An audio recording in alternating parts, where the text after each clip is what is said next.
خاتون کی زندگی میں ایک مسئلہ پیش آ گیا، اور وہ مسئلہ یہ تھا کہ اس کے شوہر نے اس کو کہہ دیا کہ تم میرے لیے حرام ہو، کیونکہ آج کے بعد تم میرے لیے میری ماں کی پیٹھ کے برابر ہو، یعنی میں تمہارے ساتھ کوئی بھی ازدواجی تعلق قائم نہیں کروں گا۔ دور جاہلیت میں یہ ہوتا تھا کہ جب کسی کو طلاق دینی ہوتی تھی تو اس کا ایک طریقہ یہ تھا کہ طلاق کا لفظ بولا جاتا تھا کہ تمہیں میں طلاق دیتا ہوں یا تم آزاد ہو، اور ایک طریقہ یہ تھا کہ بیوی کو ماں کی طرح کہہ دیا جاتا تھا۔ تو یہ عورت سخت پریشان ہوئی، ان کے بچے چھوٹے تھے اور زندگی گزری تھی شوہر کے ساتھ اور وہ الگ نہیں ہونا چاہتی تھی۔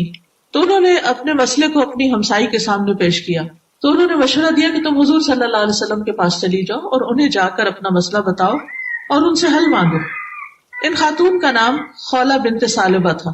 تو خولہ رضی اللہ تعالی عنہا نے رسول اللہ صلی اللہ علیہ وسلم کے پاس آ کر اپنا مسئلہ سنایا اور بہت عمدہ طریقے سے اپنا مسئلہ پیش کیا کہ میرے بچے چھوٹے ہیں، اگر میں ان کو اپنے شوہر کے حوالے کروں گی تو وہ ضائع ہو جائیں گے، کیونکہ شوہر اب بڑھاپے کی عمر کو پہنچ چکے ہیں اور بچوں کی ٹیک کیئر نہیں کر سکتے، اور دوسرا یہ کہ ان کا ٹیمپرامنٹ بھی ایسا ہو چکا ہے کہ وہ بات برداشت نہیں کرتے، اسی وجہ سے تو یہ حادثہ پیش آیا تھا، تو میرے لیے کوئی حل نکالیے۔ رسول اللہ صلی اللہ علیہ وسلم نے فرمایا کہ میرا خیال یہ ہے کہ تم اس پر حرام ہو چکی ہو، کیونکہ دور جاہلیت میں طلاق کا طریقہ یہ تھا، تو آپ نے اسی طریقے کے مطابق فرمایا کہ تمہیں طلاق ہو چکی۔ وہ خاتون پھر سے اپنا شروع سے مسئلہ پیش کرنے لگتی ہیں اور بار بار یہ اس بات کا ذکر کرتی کہ کس طرح ان کے بچے چھوٹے ہیں اور ان کے شوہر کو بھی ان کی ضرورت ہے، اور اس موقع پر وہ ان سے جدا نہیں ہو سکتی۔ اگر میں بچوں کو اپنے ساتھ رکھتی ہوں تو وہ بھوکے مر جائیں گے، کیونکہ میرے پاس آمدنی کا کوئی ذریعہ نہیں، میری کوئی ٹیک کیئر کرنے والا نہیں، تو خدا کے لیے اس گھر کو بچائیے۔ آپ صلی اللہ علیہ وسلم دوبارہ سے اس کو یہ بات کہتے کہ میں تمہارے لیے کوئی حل نہیں پاتا، تم اپنے شوہر پر حرام ہو چکی ہو۔ تو اس پر وہ عورت پیچھے ہٹنے والی نہیں تھی، وہ دوبارہ اپنا مسئلہ سناتی اور بار بار تکرار کرتی، اسی لیے اس سورت کا نام المجادلہ پڑ گیا کہ جھگڑا کرنے والی عورت، اور اس کو مجادلہ بھی کہا جاتا ہے کہ وہ سورت جس میں ایک بحث اور تکرار کا ذکر ہے، ایک اصرار کا ذکر ہے، اور وہ خاتون بار بار رسول اللہ صلی اللہ علیہ وسلم سے اپنا گھر بچانے کے لیے مشورہ کر رہی تھی اور التجا کر رہی تھی کہ میرے مسئلے کا کوئی حل نکالیے۔ تو اس وقت جب انہوں نے دیکھا کہ کوئی مسئلہ حل نہیں ہو رہا تو وہ اللہ سبحانہ و تعالیٰ کی طرف متوجہ ہوئی کہ یا اللہ، میں تجھ سے اپنی حالت کی شکایت کرتی ہوں، اور میں اپنی محتاجی کا ذکر کرتی ہوں، اور میں اپنی پریشانی کا ذکر کرتی ہوں، میں اپنے شوہر سے جدا نہیں ہونا چاہتی، میرے لیے کوئی حل نکالے۔ تو اللہ سبحانہ و تعالیٰ نے اسی لمحے وحی نازل کی۔ حضرت عائشہ کہتی ہے کہ میں اسی گھر میں بیٹھی ہوئی تھی دوسری طرف، اور وہ خاتون نبی صلی اللہ علیہ وسلم سے بار بار تکرار کچھ کر رہی تھی، مجھے اس کی آواز سنائی نہیں دی، لیکن 7 آسمانوں کے اوپر اپنے عرش پر اللہ سبحانہ تعالیٰ نے اس عورت کی پکار سن لی۔ اللہ تعالیٰ نے فرمایا قد سمع اللہ قول التی تجادلک فی زوجہا وتشتکی الی اللہ واللہ یسمع تحاورکما، یقیناً اللہ نے اس عورت کی بات سن لی، اور یہ سننا صرف سننے کے معنی میں نہیں تھا بلکہ سن کر جواب دینے کے معنی میں، یعنی عربی زبان میں سمع کا لفظ جو ہوتا ہے وہ صرف سننے کے لیے استعمال نہیں ہوتا، سننے کے لیے بھی ہوتا ہے لیکن سننے کے بعد اس بات کا رسپانس دینے کے لیے بھی ہوتا ہے کہ اللہ نے نہ صرف یہ کہ تمہاری بات سن لی بلکہ اللہ نے اس مسئلے کا حل بھی پیش کیا۔ قول التی تجادلک فی زوجہا وتشتکی الی اللہ۔ اب آپ دیکھیے کہ ایک مسئلہ پیش آیا ہے تو وہ انسانی مدد بھی، اور پھر اس کے بعد اگلا سٹیپ رسول اللہ صلی اللہ علیہ وسلم سے بھی اپنے مسئلے کو بیان کرتی ہیں، اور پھر اس سے اگلا سٹیپ اللہ سبحانہ تعالیٰ سے بھی اصرار اور تکرار کرتی ہیں۔ اس میں ہمارے لیے ایک بہت بڑی لرننگ، اور وہ لرننگ کیا ہے کہ جب کوئی مسئلہ پیش آئے تو ہمت ہار کے نہ بیٹھ جائیں۔ جب کوئی مسئلہ پیش آئے تو اس وقت کنسرن لوگوں سے، اپنے قریبی لوگوں سے، ایسے لوگوں سے مشورہ کریں کہ جو واقعی آپ کے معاملے کو سمجھتے ہوں، جو اگر خود مدد نہ بھی کر سکے تو وہ آپ کو اگلے سٹیپ کی رہنمائی دے دیں۔ اور اس وقت ہم دیکھتے ہیں کہ ان کی ہمسائی نے ان کو بہت اچھا مشورہ دیا کہ تم رسول اللہ صلی اللہ علیہ وسلم کے پاس چلی جاؤ۔ وہ رسول اللہ صلی اللہ علیہ وسلم تک پہنچتی ہیں، اور رسول اللہ صلی اللہ علیہ وسلم کے پاس بھی اس مسئلے کا حل نہیں ہے۔ یعنی بعض اوقات ہم یہ کہتے ہیں کہ فلاں شخص بڑا اسکالر ہے، بہت علم والا ہے، بہت تجربے والا ہے، بہت ڈگری والا ہے، اس کی پریکٹس بہت چلتی ہے، وہ لوگوں کو بہت اچھی رہنمائی دیتا ہے، لیکن کچھ مسائل ایسے بھی ہوتے ہیں کہ جب آپ اس کے پاس جاتے ہیں تو اس کے پاس بھی حل نہیں ہوتا، اور وہ بھی آپ کی صحیح طور پر مدد نہیں کر سکتا۔ تو پھر بھی انسان کو ہمت ہار کے بیٹھ نہیں جانا چاہیے اور ادھر ادھر باتیں نہیں کرنی چاہیے. پھر اللہ کا در تو ہر وقت کھلا ہے, دن کو بھی اور رات کو بھی, اور وہ سنتا ہے. لیکن اس کے لیے کیا ضروری ہوتا ہے کہ انسان مانگنا جانے, اللہ کے سامنے اپنی حالت کو پیش کرنا جانے. اور اس کے لیے آپ دیکھیں کہ ہاں پیغمبروں کی زندگی میں ہمارے لیے بہت بڑا نمونہ ہے کہ کس طرح وہ دعائیں مانگتے ہیں. مثال کے طور پر آپ دیکھیے کہ آدم علیہ السلام نے کیسے دعا مانگی جب رب ان سے ناراض ہو گیا. ربنا ظلمنا انفسنا وان لم تغفر لنا وترحمنا لنکونن من الخاسرین.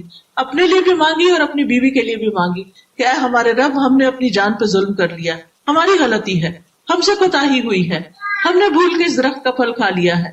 وان لم تغفر لنا وترحمنا, اگر تو نے ہمیں معاف نہیں کیا اور ہم پر رحم نہیں کیا تو ہم ضرور نقصان اٹھانے والوں میں ہو جائیں گے. اور آپ دیکھیے کہ کس طرح اللہ سبحانہ تعالیٰ نے ان کی دعا سن لی, اللہ سبحانہ تعالیٰ نے ان کو معاف فرما دیا, اور کس طرح اللہ تعالیٰ نے پھر ان کو زمین پر اتارا. اور باقی کہانی تو آپ جانتے ہی ہیں کہ انسان کا آغاز کیسے ہوا, لیکن کس طرح انہوں نے اپنے رب کو منایا, ربنا ظلمنا انفسنا. تو جب انسان کے اوپر کوئی تکلیف آئے, جب اس کے اوپر کوئی مسئلہ آئے, تو انسان ضرور غور کرے کہ اس نے کہیں کوئی کوتاہی تو نہیں کی, اپنے رب کے حق میں تو نہیں کوئی کوتاہی کی. بعض اوقات ہماری نمازوں میں کوتاہی ہوتی ہے, بعض اوقات ہمارے اذکار میں کوتاہی ہوتی ہے, صبح شام کی جو دعائیں ہوتی ہیں ان میں کوئی ہم کمی بیشی کرتے ہیں, نمازوں کے بعد کے اذکار, رات کو سوتے وقت کے اذکار, اور اللہ سبحانہ تعالیٰ سے ایک تعلق جو ہونا چاہیے وہ ہم بھول جاتے ہیں. تو اللہ سبحانہ تعالیٰ کسی مشکل میں ڈالتے ہیں تاکہ بندہ اس کی طرف پلٹے, تاکہ بندہ دنیا میں ہی اپنے حالات کو درست کر لے اور جب اللہ کے پاس پہنچے تو ایک اچھی حالت میں پہنچے. کیونکہ ایک مومن بندہ یہ جانتا ہے کہ اس کے لیے یہ دنیا ہمیشہ کے لیے نہیں ہے, وہ ہمیشہ یہاں رہنے کے لیے نہیں آیا, اسے واپس اپنے رب کی طرف لوٹنا ہی لوٹنا ہے. لہٰذا وہ جب اپنے رب کو پکارتا ہے تو رب اس کی دعا سنتا ہے, اور یہی طریقہ ہوتا ہے واپس رب کی طرف جانے کا. اور ہم دیکھتے ہیں کہ زندگی میں جب مسائل آتے ہیں تو ہم اس میں مایوس ہونے لگتے ہیں اور سوچتے ہیں کہ شاید اللہ تعالیٰ بھی ہمیں معاف نہیں کرے گا, اور دنیا اندھیر ہو گئی ہے اور اب اس رات کس کبھی صبح نہیں ہوگی, اور شیطان ہمیں مایوس کرواتا ہے, مایوسی کی طرف لے جاتا ہے. تو مایوسی کی طرف نہیں لوٹنا, پکارنا ہے اپنے رب کو اور شدت سے پکارنا ہے, اور اس طریقے سے پکارنا ہے جس طرح پیغمبروں نے پکارا اور ان کی دعائیں قبول ہوئی. حضرت یونس علیہ السلام کس طرح مچھلی کے پیٹ میں چلے گئے تھے اور مچھلی سمندر کی تہہ میں اتر گئی تھی, کس طرح اندھیروں پر اندھیرے, لیکن انہوں نے کس طرح پکارا, لا الہ الا انت سبحانک انی کنت من الظالمین. نہیں کوئی الہ مگر تو پاک ہے, بے شک میں ہی ظالموں میں سے ہوں, میری غلطی ہے.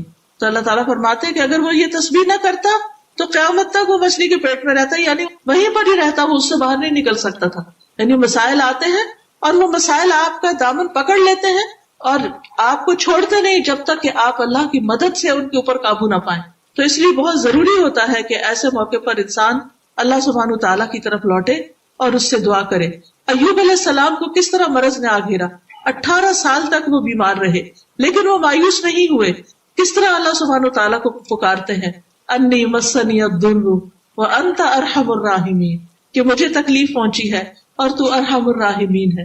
براہ راست دعا بھی نہیں کی, صرف اپنی تکلیف اور اپنے غم کا ذکر کیا.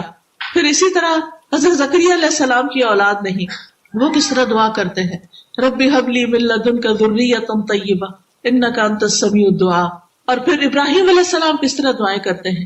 تو ہم سارے پیغمبروں کی دعائیں دیکھیں, سورۃ الانبیاء میں یہ ساری چیزیں ایک جگہ اکٹھی ہوتی. سورۃ الانبیاء کا وہ رکوع پڑھنے کے لائق ہے, اس کا ترجمہ بار بار پڑھیے کہ کس طرح مختلف پیغمبروں نے اپنے رب کو پکارا اور رب نے ان کی پکار سنی, ان کی دعا سنی. تو اس لیے ہمیں بھی کبھی بھی مایوس نہیں ہونا چاہیے. یہاں بھی اللہ سبحانہ وتعالیٰ فرماتے ہیں یقیناً اللہ نے اس عورت کی بات سن لی جو تجھ سے اپنے خاوند کے بارے میں جھگڑ رہی تھی اور اللہ کی طرف شکایت کر رہی تھی, اور اللہ تم دونوں کی گفتگو سن رہا تھا. بے شک وہ سب کچھ سننے والا, سب کچھ دیکھنے والا ہے. اور پھر اللہ سبحانہ تعالیٰ نے اس مسئلے کا حل بھی پیش کیا.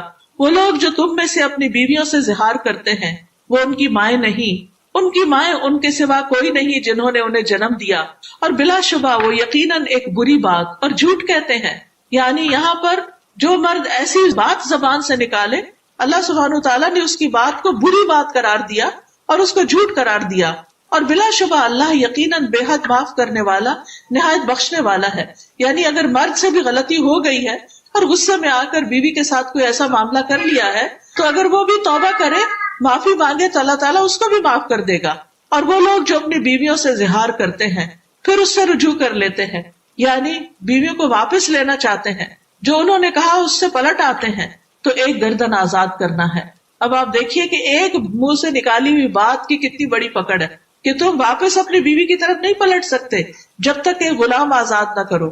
تو نبی صلی اللہ علیہ وسلم نے حضرت خولہ کو یہ بتایا کہ اب ان کو اپنے شوہر کو جا کر کیا بتانا ہے اور کس طرح وہ اس مشکل سے نکل سکتے ہیں. وہ کہنے لگی کہ وہ تو ان کے بس میں ہی نہیں. فرمایا اس سے پہلے کہ وہ ایک دوسرے کو ہاتھ لگائیں, یعنی اب شوہر اس وقت تک بیوی سے جمع نہیں کر سکتا, تعلق قائم نہیں کر سکتا جب تک یہ گردن آزاد نہ کرے. اور پھر ساتھ ہی فرمایا اس سے پہلے کہ ایک دوسرے کو ہاتھ لگائیں, یہ ہے وہ کفارہ جس کے ساتھ تم نصیحت کیے جاتے ہو, اور اللہ اس سے جو تم کرتے ہو پوری طرح باخبر ہے.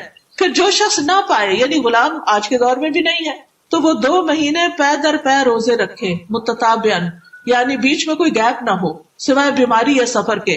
اور اگر چھوڑ دیا بغیر کسی عذر کے تو واپس سے دوبارہ سے شروع سے رکھنے ہوں گے.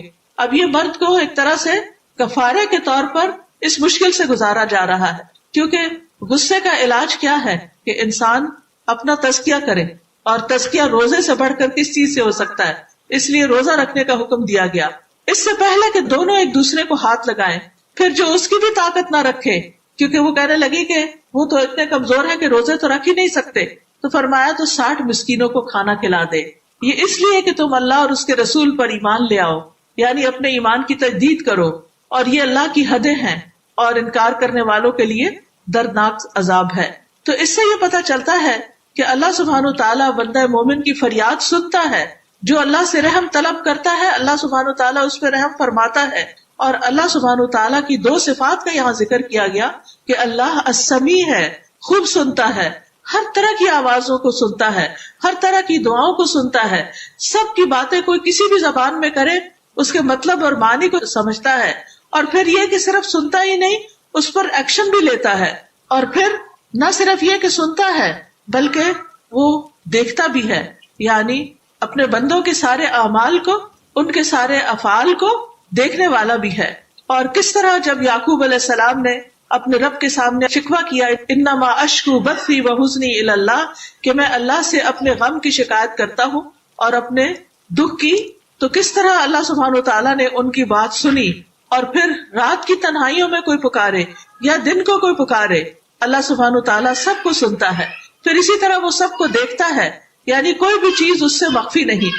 ان اللہ لا یخفی علیہ شیء فی الارض ولا فی السماء, زمین میں ہو یا آسمان میں ہو کوئی چیز اللہ تعالیٰ سے چھپی ہوئی نہیں. مخلوق کے ہر معاملے کو دیکھتا ہے, بندوں کے دلوں کے حالات تک کو جانتا ہے, آنکھوں کی خیانت اور سینے کے راز تک جانتا ہے. تو جو بندہ یہ یقین رکھتا ہے کہ اللہ سنتا ہے اور اللہ دیکھتا ہے, تو پھر وہ اسی طرح عبادت بھی کرتا ہے. دعا مانگتے ہوئے اللہ کی صفت السمیع کو یاد رکھتا ہے, اور عبادت کرتے ہوئے اللہ کی صفت البصیر کو یاد رکھتا ہے کہ کس طرح وہ اپنے رب کو سننے اور دیکھنے والا پاتا ہے, اس لیے وہ اس سے مایوس نہیں ہوتا, اور اس بات پر یقین رکھتا ہے کہ اللہ تعالیٰ اس کے ہر عمل کو دیکھتا ہے. تو اس لیے جیسے قرآن مجید میں بھی آتا ہے وَلِلَّهِ الْأَسْمَاءُ الْحُسْنَى فَادْعُوهُ بِهَا, اللہ کے لیے ہے اچھے اچھے نام, ان ناموں سے اس کو پکارو. تو یا سمیع, یا بصیر, یا سمیع الدعا, اس طرح کر کر کے یا قوی, یا عزیز, یا قدیر, یا رحمان, یا رحیم, یا ذل جلال والاکرام. حدیث میں آتا ہے کہ کثرت سے یا ذل جلال والاکرام کے ساتھ اللہ تعالیٰ کو پکارو, کیونکہ اللہ تعالیٰ دعا سننے والا ہے. لہٰذا انسان کو اللہ سے مایوس نہیں ہونا چاہیے. ہم سب محتاج ہیں, پکارتے وقت اپنی محتاجی کا بھی ذکر کریں. یا ایھا الناس انتم الفقراء الی اللہ, اے لوگو تم سب اللہ کے محتاج ہو. واللہ هو الغنی الحمید, اور اللہ بے نیاز ہے, قابل تعریف ہے. انسان بہت کمزور پیدا کیا گیا ہے. انسان کے پاس خواہ کتنا بھی مال ہو, کتنا بھی علم ہو, کتنا بھی اس کے پاس ذہانت ہو, ان ساری فیکلٹیز کے باوجود بھی انسان کمزور ہے. قرآن مجید میں اللہ تعالیٰ فرماتے ہیں وَخُلِقَ الْإِنسَانُ ضَعِيفًا, کہ انسان کمزور پیدا کیا گیا ہے, اور اس کے ساتھ ساتھ انسان مشکلات میں بھی گرا ہوا ہے. لَقَدْ خَلَقْنَا الْإِنسَانَ فِي كَبَدٍ, کہ ہم نے انسان کو بڑی مشقت میں پیدا کیا ہے، لیکن اللہ کے پاس ہر مسئلے کا حل ہے. یعنی بندہ کمزور ہے، اللہ تعالیٰ کمزور نہیں. اس لیے بہت ضروری ہے کہ انسان اللہ تعالیٰ کو پکارے. اللہ سبحانہ و تعالیٰ ایک حدیث قدسی میں فرماتے ہیں، اے میرے بندو تم سب گمراہ ہو سوائے اس کے جسے میں ہدایت دوں، تم مجھ سے مانگو میں تمہیں ہدایت دوں گا. اے میرے بندو تم سب بھوکے ہو سوائے اس کے جسے میں کھلاؤں، تو تم سب مجھ سے کھانا مانگو میں تمہیں کھانا کھلاؤں گا. اے میرے بندو تم سب برہنہ ہو سوائے اس کے جسے میں لباس پہناؤں، تم سب مجھ سے لباس مانگو میں تمہیں پہناؤں گا. اے میرے بندو تم سب دن رات گناہ کرتے ہو اور میں سارے گناہوں کو بخشتا ہوں، تو تم مجھ سے بخشش مانگو میں تمہیں بخش دوں گا. اے میرے بندو تم اولین اور آخرین جن و انس ایک صاف چٹیل میدان میں کھڑے ہو کر مجھ سے مانگو اور میں ہر ایک کو وہ عطا کروں جو وہ مانگے، تو پھر بھی میرے خزانوں میں کمی نہیں ہوگی مگر جتنی سمندر میں سوئی ڈال کر نکالنے سے پانی میں کمی واقع ہوتی ہے. نتھنگ، ایک سوئی کو کیا پانی لگتا ہے. تو اللہ کے خزانوں میں کمی نہیں آتی. اس لیے ہمیں کبھی بھی مانگتے ہوئے جھجکنا نہیں چاہیے، شرمانا نہیں چاہیے، ڈرنا نہیں چاہیے، اور مانگتے چلے جانا چاہیے اور رو رو کے مانگنا چاہیے، فریاد کر کر کے مانگنا چاہیے، اپنے گناہوں اور غلطیوں کا اعتراف کر کے مانگنا چاہیے. اور جو اللہ کی طرف پلٹتا ہے اس کو راضی کرتا ہے، نیک اعمال کرتا ہے اور یہ سمجھتا ہے کہ اللہ کے سوا کوئی مددگار نہیں، تو اللہ سبحانہ وتعالیٰ اس کی مدد کرتا ہے. پھر یہ یاد رکھیے کہ وَلِلَّهِ خَزَائِنُ السَّمَاوَاتِ وَالْأَرْضِ، آسمان و زمین کے خزانے اللہ کے پاس ہیں.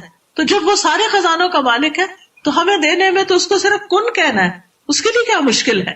تو اس سے مانگیے.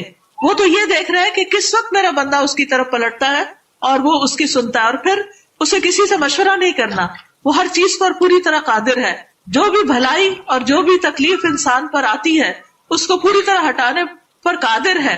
وہ اچھے حالات کو بھی پھیر سکتا ہے اور برے حالات کو بھی. اللہ تعالیٰ فرماتے ہیں وَإِن يَمْسَسْكَ اللَّهُ بِضُرٍّ فَلَا كَاشِفَ لَهُ إِلَّا هُ، اگر اللہ تجھے کوئی تکلیف پہنچائے تو اس کے سوا اسے کوئی دور کرنے والا نہیں. جس مرضی کے پاس چلے جاؤ کوئی ہٹانے والا نہیں. اور اگر وہ تجھے کوئی بھلائی پہنچائے تو وہ ہر چیز پر پوری طرح قادر ہے. ساری مصیبتیں، ساری مشکلات اور سارے مسائل کا حل کرنے والا اللہ ہے. بل حجیم قبیلہ کے ایک آدمی سے روایت ہے، وہ کہتے ہیں میں نے پوچھا اے اللہ کے رسول آپ کن چیزوں کی دعوت دیتے ہیں، آپ کی دعویٰ کیا ہے؟ آپ نے فرمایا میں اس اللہ کی طرف دعوت دیتا ہوں جو ایک اکیلا ہے. وہ اللہ کہ جب تم پر کوئی مصیبت آتی ہے اور تم اسے پکارتے ہو تو وہ تمہاری مصیبت کو دور کرتا ہے. جب تم کسی بیابان اور جنگل میں راستہ بھول جاؤ اور اس سے دعا کرو تو وہ تمہیں واپس پہنچا دیتا ہے. جب تم قحط سالی میں مبتلا ہوتے ہو اور اس سے دعا کرتے ہو تو وہ تم پر پیداوار ظاہر کرتا ہے. تو اللہ سبحانہ تعالیٰ خود بھی چاہتے ہیں کہ ہم اس کو پکاریں. وَقَالَ رَبُّكُمُ ادْعُونِي أَسْتَجِبْ لَكُمْ، تمہارا رب کہتا ہے کہ مجھے پکارو میں تمہاری پکار کا جواب دوں گا، میں تمہاری دعا قبول کروں گا. إِنَّ الَّذِينَ يَسْتَكْبِرُونَ عَنْ عِبَادَتِي سَيَدْخُلُونَ جَهَنَّمَ دَاخِرِينَ، بے شک وہ لوگ جو میری عبادت سے تکبر کرتے ہیں ان قریب ذلیل و خوار ہو کر جہنم میں داخل ہوں گے. تو اس لیے خاص طور پر ان اوقات میں اللہ سبحانہ تعالیٰ کو پکارنا چاہیے جب اللہ تعالیٰ خود پکارتے ہیں اپنے بندوں کو کہ آؤ مجھے پکارو میں تمہاری دعائیں سنتا ہوں اور میں تمہیں دیتا ہوں.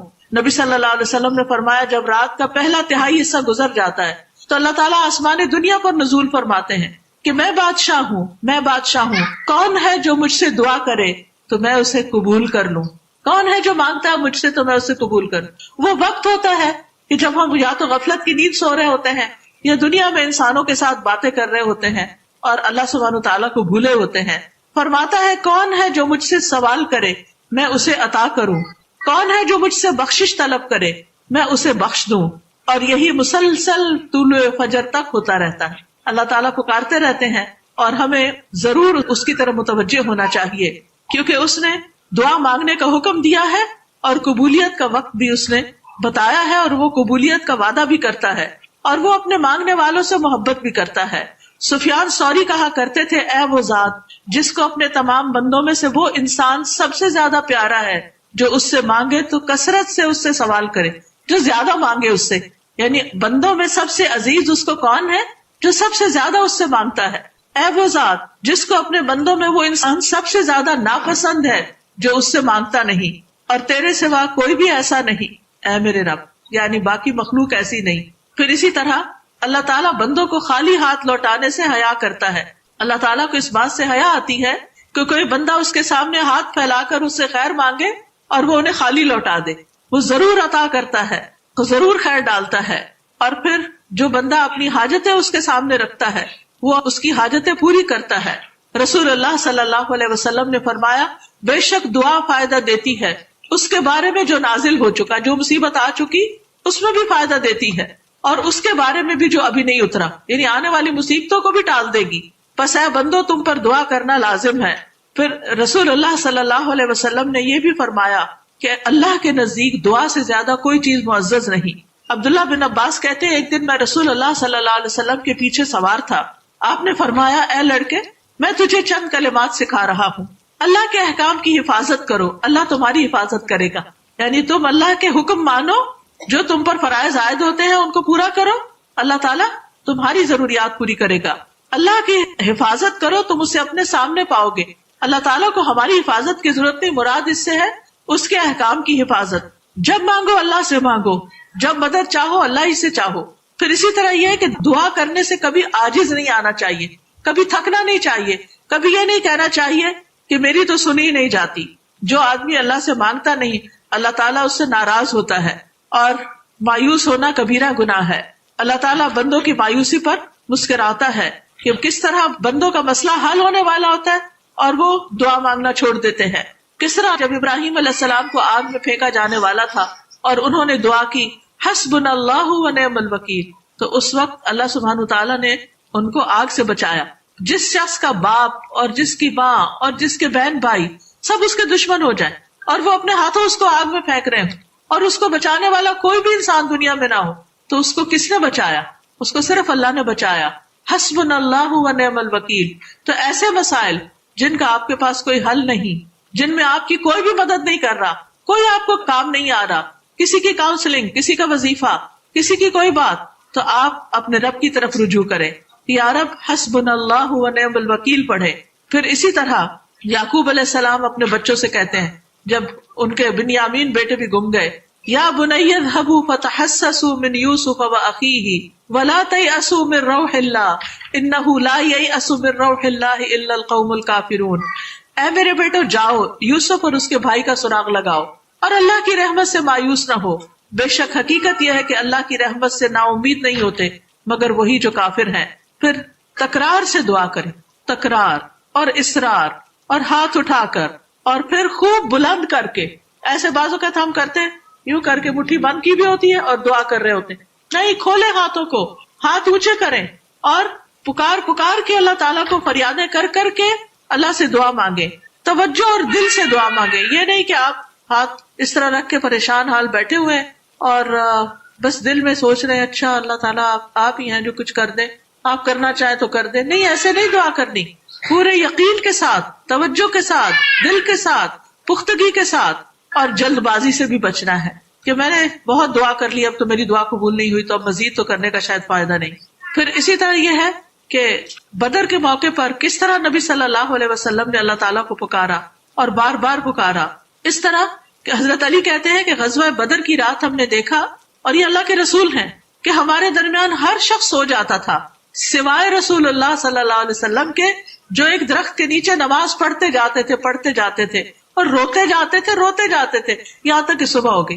ہم جنگ بدر میں کامیابی کا ذکر تو بڑے فخر سے کرتے ہیں, لیکن اس کے پیچھے رسول اللہ صلی اللہ علیہ وسلم کی دعاؤں کو بھول جاتے ہیں کہ کس طرح انہوں نے رو رو کر ساری رات دعا کی.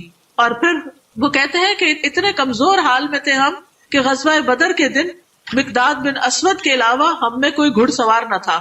پھر اسی طرح نبی صلی اللہ علیہ وسلم نے جو دعا کی وہ کس طرح قبلہ رخ ہوئے, اپنے ہاتھوں کو اٹھایا, گڑ گڑا کر دعا مانگی, اے اللہ میرے لیے اپنے کیے ہوئے وعدے کو پورا فرما, اے اللہ اپنے وعدہ کے مطابق عطا فرما, اے اللہ اگر اہل اسلام کی یہ جماعت ہلاک ہو گئی تو زمین پر تیری عبادت نہ کی جائے گی. تو ابو بکر رضی اللہ عنہ آئے, آپ کی چادر کو اٹھایا, آپ کے کندھے پہ ڈالا, پیچھے سے آپ کے ساتھ لپٹ گئے, عرض کیا اللہ کے نبی اب اپنے رب سے دعا کافی ہو چکی ہے, وہ عنقریب ضرور آپ سے کیے ہوئے وعدے کو پورا کرے گا. کس طرح وہ حوصلہ دلاتے ہیں اور کس طرح پھر وہ آگے بڑھ کر حملہ آور ہوتے ہیں, اور کس طرح اللہ سبحانہ تعالیٰ نے ان کی دعا سنی. نبی صلی اللہ علیہ وسلم پر جادو ہو گیا تھا اور اس میں آپ جو کچھ پیش کرتے تھے دین کے معاملات میں اس میں تو کوئی خلل نہیں آیا، لیکن جو آپ کے اپنے ذاتی معاملات ہوتے تھے اس میں کچھ بھول کا بھی بازو کا شکار ہو جاتے تھے، آپ کی کیفیات کچھ بدل گئی تھی. تو آپ صلی اللہ علیہ وسلم نے کیا کیا؟ حضرت عائشہ کہتی ہیں بنو زریق کے ایک یہودی لبید بن عاصم نے رسول اللہ صلی اللہ علیہ وسلم پر جادو کر دیا، جس کی وجہ سے رسول اللہ صلی اللہ علیہ وسلم کو کسی چیز کے بارے میں خیال ہوتا کہ آپ نے وہ کام کر لیا ہے، حالانکہ وہ کیا نہ ہوتا تھا. حتیٰ کہ ایک دن یا رات آپ میرے پاس تھے اور آپ نے بار بار دعا کی، پھر فرمایا اے عائشہ کیا تمہیں معلوم ہے کہ جو کچھ میں نے اللہ سے پوچھا تھا اللہ نے مجھے اس کا جواب دے دیا ہے. یہ اس غور سے دوبارہ سنیے کہ نبی صلی اللہ علیہ وسلم حضرت عائشہ کے گھر میں تھے، آپ نے بار بار دعا کی، بار بار دعا کی. پھر حضرت عائشہ سے کہا تمہیں معلوم ہے جو کچھ میں نے اللہ سے پوچھا تھا اللہ نے مجھے اس کا جواب دے دیا. میرے پاس دو آدمی آئے، ان میں سے ایک میرے سر کے پاس، دوسرا میرے پاؤں کے پاس بیٹھ گیا. ایک نے اپنے دوسرے ساتھی سے پوچھا اس صاحب کو کیا بیماری ہے؟ دوسرے نے کہا اس پر جادو کیا گیا ہے. اس نے کہا کس نے جادو کیا ہے؟ دوسرے نے کہا اس لبید بن عاصم نے کیا ہے. پوچھا کس چیز میں ہے؟ بتایا کنگھی اور جھڑنے والے بالوں میں. پھر انہیں نر کھجور کے خوشے میں رکھا ہے. پوچھا یہ جادو کہاں ہے؟ کہا زروان کے کنویں میں. چنانچہ آپ صلی اللہ علیہ وسلم اپنے ساتھیوں کو لے کے وہاں پر گئے اور اس کنویں سے اس چیز کو نکلوایا اور پھر اس کو ختم کر دیا. تو اس سے آپ اندازہ لگا سکتے ہیں کہ کس طرح اللہ سبحانہ تعالیٰ نے ان کی دعا سنی اور کس طرح یعنی اس کا حل بھی دکھا دیا اور اس کی صورت سامنے آ گئی اور پھر اللہ سبحانہ تعالیٰ کی مدد کس طرح پہنچی. تو کہنے کا مطلب یہ ہے کہ اجتماعی معاملات ہو یا انفرادی معاملات ہو، ذاتی مسئلہ ہو، جن جادو کا مسئلہ ہو یا شادی کا مسئلہ ہو یا رزق روزی کا مسئلہ ہو یا کسی معاملے میں کوئی ڈیسیژن لینے کا مسئلہ ہو، اللہ کو پکاریں، بار بار پکاریں، کثرت سے پکاریں، قبولیت کے اوقات میں پکاریں، تکرار سے پکاریں، اور اللہ ہی بندے کے لیے کافی ہے. وَمَن يَتَوَكَّلْ عَلَى اللَّهِ فَهُوَ حَسْبُهُ إِنَّ اللَّهَ بَالِغُ أَمْرِهِ لَقَدْ جَعَلَ اللَّهُ لِكُلِّ شَيْءٍ قَدْرًا. جو شخص اللہ پر بھروسہ کرے وہ اسے کافی ہے، اللہ اپنا کام پورا کر کے رہتا ہے. بلا شبہ اللہ نے ہر چیز کا ایک اندازہ مقرر کر رکھا ہے، ہر چیز کا ایک اندازہ مقرر، ہر چیز کا ایک وقت ہے. آپ دعائیں مانگتے جائیں، جب دعا کے پورے ہونے کا وقت آئے گا تو آپ کی دعا قبول ہو جائے گی. اور پھر اللہ تعالیٰ بندے کے گمان کے مطابق معاملہ کرتا ہے. اگر آپ کا گمان یہ ہے کہ اللہ تعالیٰ کام کرے گا تو ناممکن کام بھی آپ کا ہو جاتا ہے، مشکلات ٹل جاتی ہیں، پہلے سے بہتر نعمتیں آپ کو ملتی ہیں، پہلے سے بہتر صحت آپ کو ملتی ہے. اگر کوئی الزام آپ پر لگا رہا ہے تو ان کے مقابلے میں آپ کو اللہ کافی ہو جاتا ہے. جیسے حضرت عائشہ رضی اللہ تعالیٰ عنہا کے معاملے میں اللہ تعالیٰ ان کو کافی ہو گیا اور ان کے دفاع میں اللہ تعالیٰ نے قرآن میں آیات نازل کی. پھر دشمن کے مقابلے میں مدد مانگنے میں اللہ تعالیٰ کافی ہو جاتا ہے، دشمنوں سے حفاظت ملتی ہے، چاہے انسانوں میں سے دشمن ہو یا جنات میں سے دشمن ہو.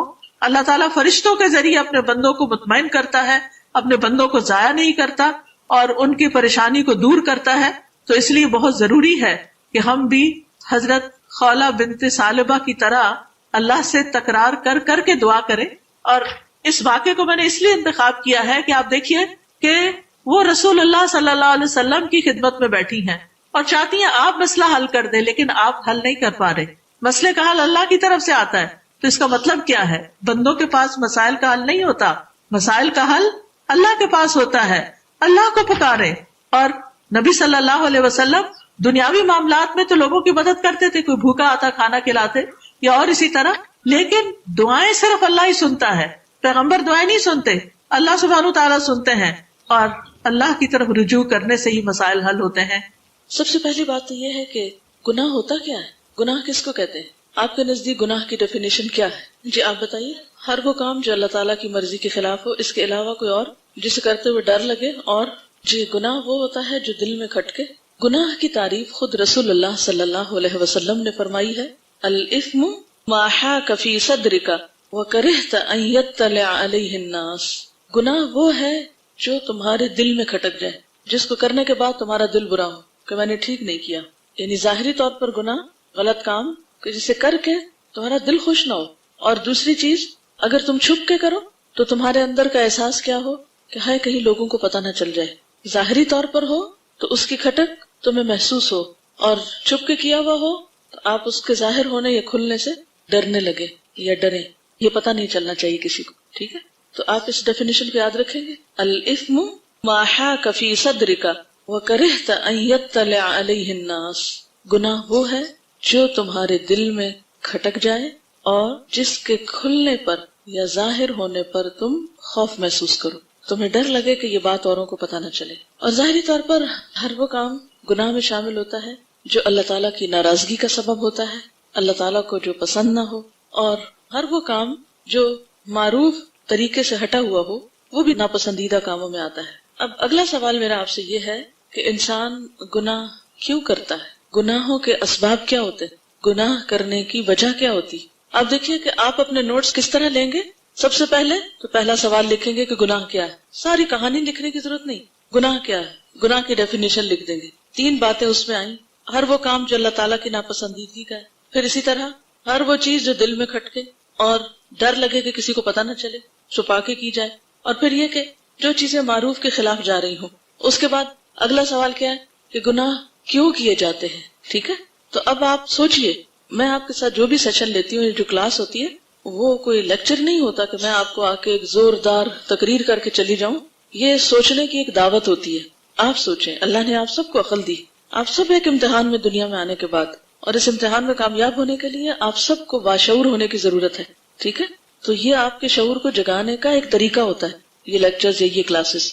تو سوال کیا ہے کہ گناہ کیوں ہوتے ہیں، گناہ کیوں کیے جاتے ہیں، گناہ کا سبب کیا ہوتا ہے؟ بہت بڑا سبب خواہش نفس. ٹھیک ہے، اور لا علمی کی وجہ سے غلط کام ہوتے ہیں، اور دنیا سے محبت، اور لوگوں کو خوش کرنے کے لیے. بعض گناہ کس لیے ہوتے ہیں؟ ہم لوگوں کو خوش کرتے ہیں اور اللہ کو ناراض کر دیتے ہیں. ٹھیک ہے، اور بے حسی اور غفلت. اور دیکھیے، مال دولت کی حرص جو ہے وہ حب دنیا میں آ گئی. لہذا کوئی ایسی چیز نہ بتائیے، سب سن رہے ہیں نا غور سے، کوئی ایسی چیز نہ بتائیے جو اب حب دنیا کے اندر آتی ہو، اس سے ہٹ کر کوئی چیز بتائیے. اور آخرت کی جزا سزا پر پوری طرح یقین نہ ہونا، اور تکبر. حب ذات آپ کہہ سکتے ہیں اس کو ایک جامع لفظ، پھر اس میں بہت ساری چیزیں آ جائیں گی، یعنی ذاتی منفعت اور ذاتی مفاد اور ذاتی فائدے حب ذات میں آ جاتے ہیں. اور اللہ تعالیٰ سے تعلق کا کمزور ہونا، اور بری صحبت. یہ ایک بہت بڑا سبب ہے، کیونکہ انسان جس ماحول میں ہوتا ہے تو بعض اوقات نہ چاہتے ہوئے وہی کام کرنا شروع کر دیتا ہے، حالانکہ اس کی اپنی مرضی نہیں ہوتی. تو بری صحبت ایک بہت بڑا سبب ہوتا ہے، یہ وجہ ہوتی ہے. اور شیطان کے وسوسوں کا شکار ہونا، یہ شیطان کے بہکاوے میں آ جانا، اور اللہ کی رحمت سے مایوس ہونا، یعنی مایوسی انسان کو گناہوں کی طرف لے جاتی ہے. اور ماحول اور معاشرے کا خوف، اور انسانی تعلقات کی خرابی، یعنی غلط کار لوگوں کے پھر انسانوں سے بھی تعلقات خراب ہو جاتے ہیں. بہرحال بنیادی اسباب آپ کے سامنے آ گئے ہیں. زبیدہ، آپ ان سب اسباب کو دوبارہ دہرائیں اور چیک کریں لسٹ. کیا آپ سب نے ان سارے اسباب کو صحیح طور پر لکھ لیا ہے؟ گناہوں کے جو اسباب بتائے گئے ان میں خواہش نفس کی پیروی، لا علمی، دنیا سے محبت، لوگوں کو خوش کرنے کے لیے غلط کام کرنا، بے حسی یا غفلت، آخرت پر یقین نہ ہونا، حب ذات، اللہ سے کمزور تعلق، شیطان کا بہکاوا، بری صحبت، اللہ تعالیٰ کی رحمت سے مایوس ہونا. ارادے کی کمزوری بھی لکھ لیں. حضرت آدم علیہ السلام سے جب بھول ہوئی تھی تو اس وقت اللہ تعالیٰ کیا فرماتے ہیں؟ لم نجد لہو عزما، کہ ارادے کی کمزوری ہو گئی تھی، اس میں عزم کی کمی ہو گئی تھی. کیونکہ جب ہم بعض اوقات ایک غلط کام نہیں کرنا چاہتے لیکن کیا ہوتا ہے، ہم ڈھیلے پڑ جاتے ہیں، تو ارادے کی کمزوری اس میں شامل ہو جاتی ہے. اب آپ دیکھیے کہ کتنے سارے اسباب ہیں، ان سب اسباب پہ ایک نظر ڈالیے. جب بھی ہم نے غلط کام کیا تو کیا انہی میں سے کوئی ایک سبب نہیں تھا؟ بعض اوقات لا علمی تھی، بعض اوقات غفلت، بے حسی، بعض اوقات انا پرستی یا حب ذات، بعض اوقات ارادے کی کمزوری. یہ ساری چیزیں ہیں نا ہم سب کے ساتھ. شیطان بھی ہے، عدو مبین، کھلا دشمن ہے.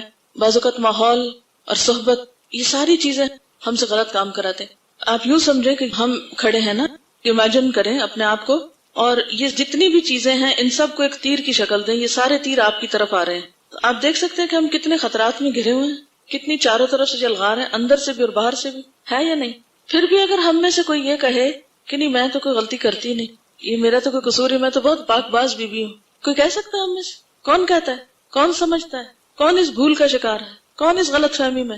اگر وہ کوئی ہے اس غلط فہمی میں جو یہ سمجھتا ہو کہ میرے میں قصور کوئی نہیں ہے اور میں نے گناہ نہیں کبھی کیا، یہ میری غلطی کوئی نہیں، تو وہ کتنے بڑے دھوکے میں کہ نہیں ہے نا دھوکے میں. کیا واقعی ہم سمجھتے ہیں کہ ہم سب سے گناہ ہوتے ہیں؟ کیا واقعی ہم چاہتے ہیں کہ ہمارے گناہ معاف ہو جائیں؟ کیا واقعی ہم چاہتے ہیں کہ ہمارے گناہ دھل جائیں، ہم صاف ہو جائیں؟ کیونکہ جب تک آپ اعتراف نہیں کریں گے کہ ہم سے غلطی ہوتی ہے، جب تک آپ اعتراف نہ کریں کہ ہم میں غلطیاں ہیں، اس وقت تک یہ پڑھنے کا فائدہ ہی کوئی نہیں کہ آئیں گناہوں کو دھونے والے کام کرتے ہیں، کیونکہ ان کو تو آپ سیریسلی لیں گے بھی نہیں. پھر یہ تو علاج بتایا جائے گا نا آپ کو. یہ جو کچھ میں آپ کو پڑھانے جا رہی ہوں اس کتاب میں سے، یہ دراصل کیا ہے؟ علاج ہے. تو علاج کس کا ہوتا ہے؟ جو سب سے پہلے تو یہ سمجھے کہ وہ خطرات میں ہے، بیماریوں کی زد میں ہے، اور پھر کچھ بیماریاں اس پہ اٹیک بھی کی ہوئی ہیں اور وہ ان کا شکار بھی ہو چکا ہے. تو اب ضرورت کس بات کی ہے کہ وہ ان سے باہر نکلے. اگر باہر نہ نکلے تو گناہوں کے بوجھ، وزر اور اوزار، کیا یہ بوجھ ہمارے لیے نقصان دہ ہیں؟ کیا نقصان ہے؟ اگر ہمارے اوپر گناہ لدے رہے کیا نقصان ہے؟ آپ کہیں گے مجھے تو کچھ بھی نہیں ہوتا، میں تو اچھی بھلی کھا پی رہی ہوں، بھاگ دوڑ کر رہی ہوں، دنیا میں سب کچھ کر رہی ہوں، مجھے کیا فکر ہے؟ کوئی مشکل کیا ہوگا؟ چلیے، گناہوں کا نقصان کیا ہوتا ہے؟ جب گناہ ہم اپنے اوپر لادے رکھتے ہیں اور بعض اوقات لدے ہوئے اور ہم کو پتہ بھی نہیں کہ ہم گندے ہیں، میلے ہیں، احساس بھی نہ ہو، آخرت خراب ہوگی. اور کیا ہوگا؟ ایک گناہ سے اور گناہ نکلے گا. اگر کچھ گناہوں کی ہم نے جڑیں نہ کاٹی، ختم نہ کیے، تو وہ اور گناہوں کا سبب بن جائیں گے.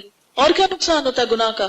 احساس گناہ یا احساس زیاں بھی مٹ جائے گا، اللہ سے دور ہو جائیں گے، اللہ کی رحمت سے دور ہو جائیں گے، دل سیاہ ہو جاتا ہے، اور نیکی کرنے کی جو خواہش ہوتی ہے یا ایک شوق ہوتا ہے وہ کم ہوتا چلا جاتا ہے، اور ضمیر پر بوجھ پڑ جاتا ہے، اور ضمیر کا بوجھ انسان کو لے ڈوبتا ہے. انسان کے لیے اداسی، پریشانی، ڈپریشن، خوف، اگر ہم گناہوں سے باہر نہیں نکلیں گے تو یہ سارا کچھ جمع ہو کے ہمارے اوپر کیا بن جائے گا؟ بوجھ ڈال دے گا، اور اس بوجھ کے تلے دب کے ہم ڈپریشن کا شکار ہو جائیں گے، مایوسی اور غم کا اور خوف کا شکار ہو جائیں گے، اور وہ سب کچھ مل جل کے ہماری شخصیت کو تباہ و برباد کر دے گا. دنیا میں بھی نقصان دہ ہے، یعنی گناہ صرف آخرت میں نہیں، دنیا میں بھی انسان کے لیے ہلاکت خیز ہے. اور دنیا میں کیا نقصان ہوتا ہے گناہوں سے انسان کو؟ دنیا میں بھی پکڑ ہو سکتی ہے، اور بعض گناہ تو ایسے ہوتے ہیں جن کی سزا دنیا میں ہی ملنے لگ جاتی ہے انسان کو. اور اس کے علاوہ انسان کا رزق بھی بعض اوقات کم ہو جاتا ہے. انسان کو ایک نعمت ملنے والی ہوتی ہے، لیکن اتنے میں انسان کو ایسا گناہ کر بیٹھتا ہے کہ وہ خیر آتے آتے اس سے رک جاتی ہے. دنیا میں بھی خیر کے دروازے اس پہ بند ہونے لگتے ہیں.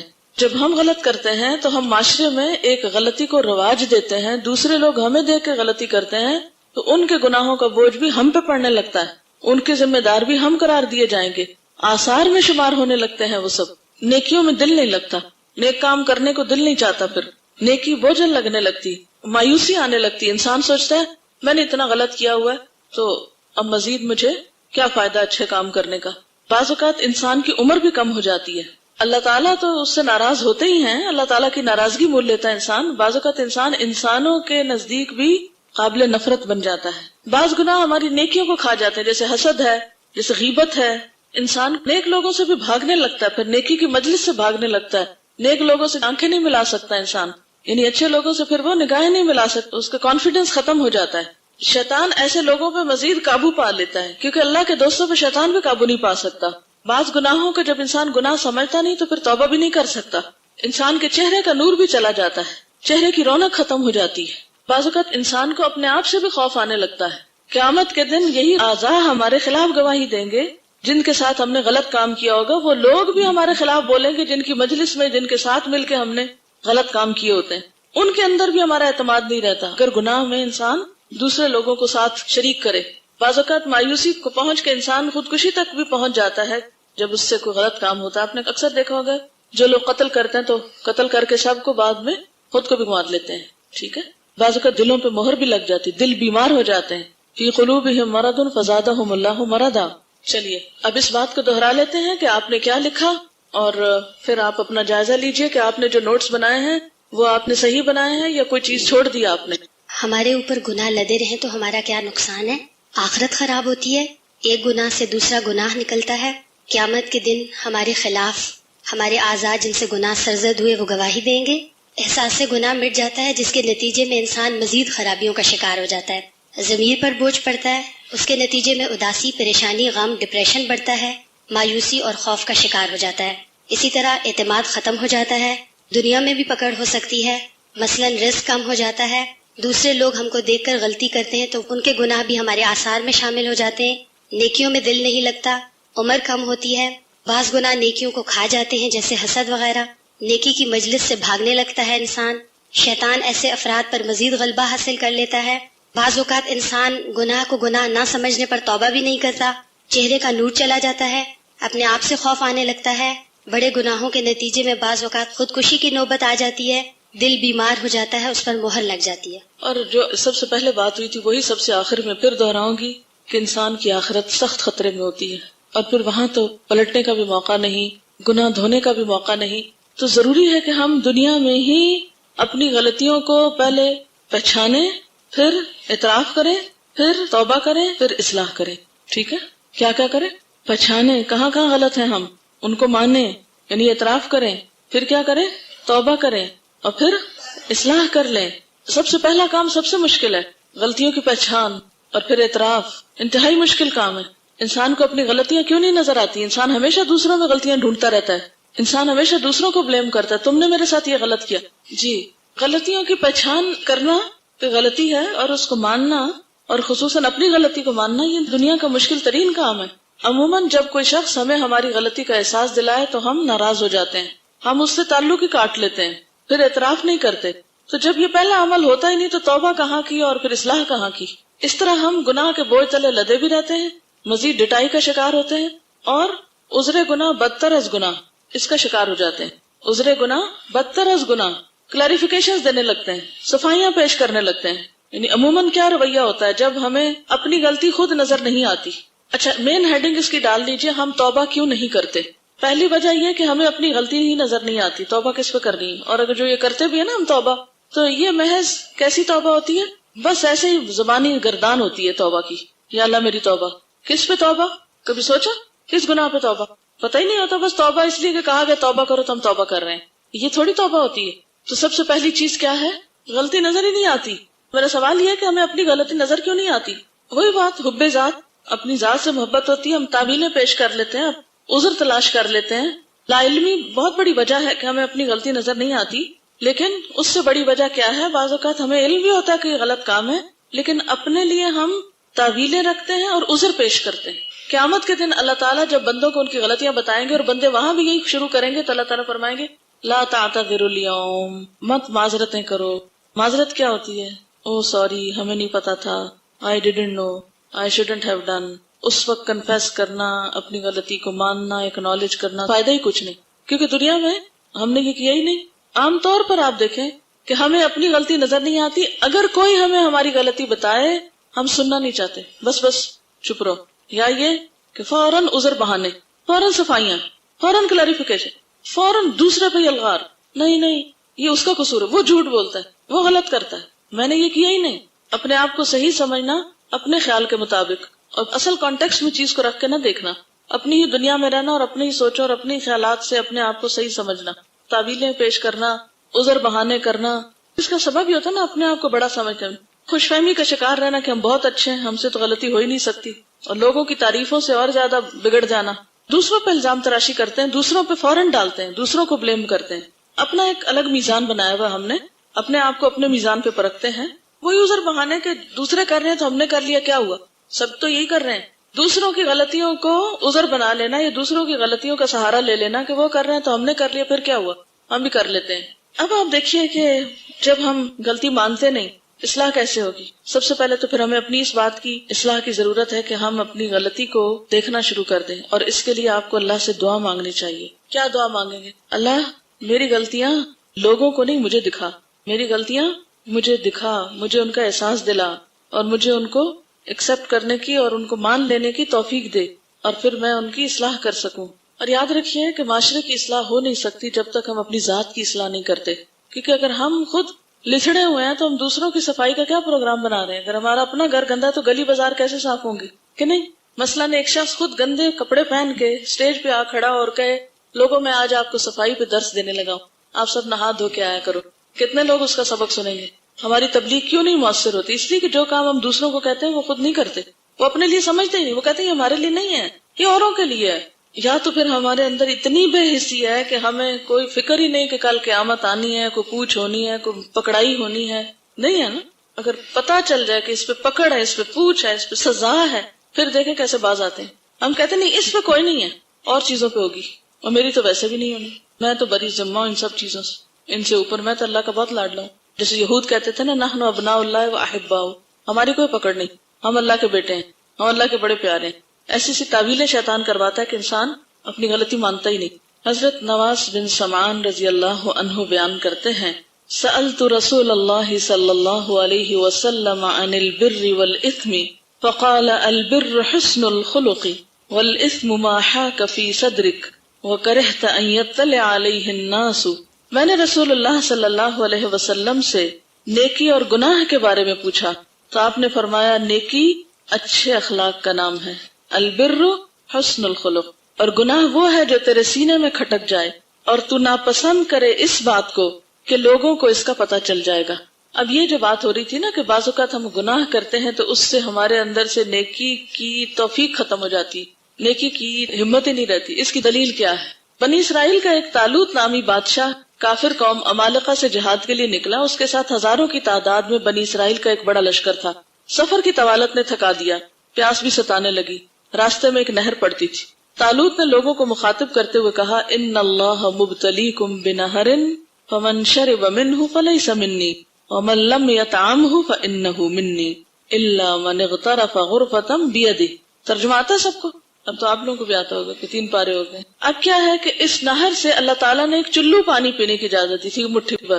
آپ کو پتا ہے کہ لیٹسٹ ایک ڈائٹ آئی ہے، کسی نے کل پرسوں مجھ سے ذکر کیا کہ جو چیز بھی کھائے انسان وہ اپنی مٹھی بھر کھائے بس. یعنی اگر آپ دوپہر کے کھانے میں بیٹھے ہیں، چاول کھا رہے ہیں تو مٹھی بھر چاول ہو، مٹھی بھر سیلڈ ہو، یعنی ایک مٹھی میں جو کچھ آتا ہے. تو اگر آپ وہ لیں گے تو آپ بیمار نہیں پڑیں گے، کچھ بھی کھا لیں. پھر ابھی میں نے آیت پڑھی ہے تو مجھے حیرانی ہوئی ہے کہ یہ مٹھی بھر کا کانسیپٹ کہاں سے آیا ہے. بہرحال اللہ تعالیٰ نے کتنی اجازت دی کہ بس ایک چلو پانی پی سکتے اور زیادہ نہیں پی سکتے. اب اتنی سخت پیاس لگی اور ایک چلو پانی پیا جائے. اب کیا ہوا، بہت سارے لوگوں نے جب اس نہر پہ پہنچے تو کیا کیا، خوب پیٹ بھر کے پانی پیا، سوائے چند آدمیوں کے. باقی سب اکثریت کیا تھی، انہوں نے خوب پیٹ بھر کے پانی پیا اور اللہ کی نافرمانی کی.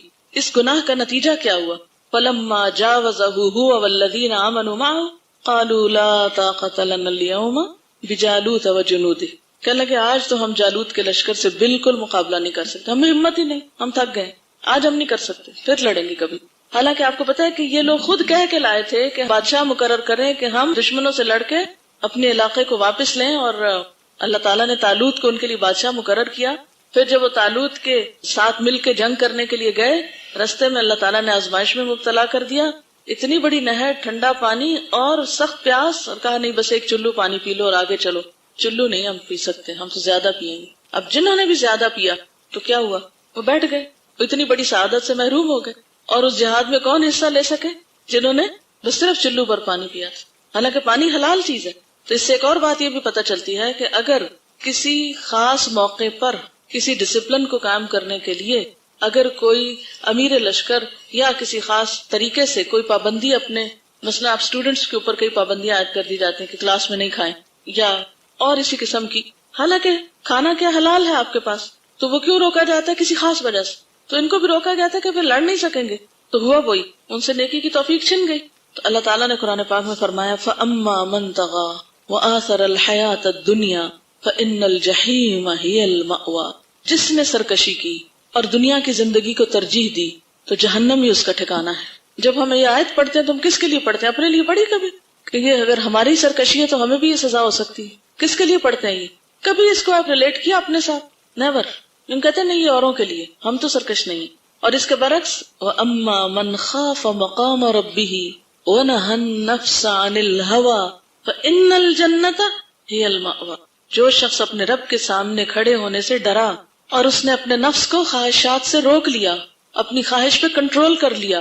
تو اصل کیا ہے؟ خواہش نفس پر کنٹرول کرنا، کیونکہ نفس ہی سارے شر کا منبع ہے، وہی سے ساری خرابیاں ہوتی. فَإِنَّ الْجَنَّةَ هِيَ الْمَأْوَىٰ. لیکن اپنے نفس کو مارنا اور اپنی غلطی کو ماننا اور خود کو قصوروار کہنا، اکثر میں نے دیکھا ہے کہ لوگ بڑے بڑے دعوے کرتے ہیں لیکن جب ان کی ذات پہ کوئی زد پڑتی ہے تو سارے دعوے زمین بوس ہو جاتے ہیں. جب بھی ہمارے نفس پہ کوئی زد پڑتی ہے، نفس پہ زد کیا ہوتی ہے؟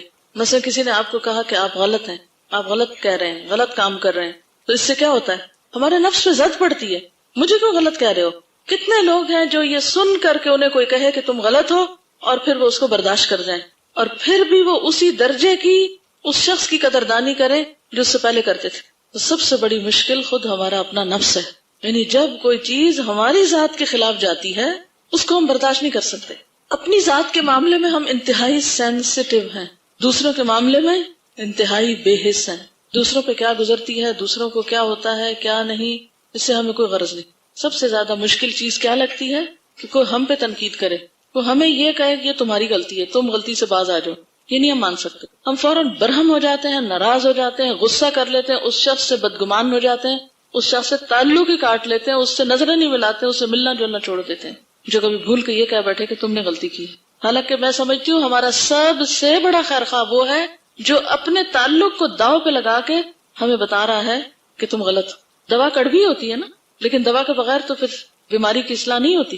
انجیکشن، آپریشن سب مشکل ہوتا ہے. مثلا آپ کے دانت میں درد ہے، دانت اندر سے کھایا ہوا، ڈاکٹر کہتا ہے نکلوا دو، تو سارے نکلوانے میں درد تو ہوگی کہ نہیں، لیکن وہ کس لیے چاہتا ہے؟ اس کو آپ کا دانت لے کے کہیں بیچنا، کہ وہ چاہتا ہے آپ کے منہ سے نکلا اور اس کے خزانے میں چلا جائے؟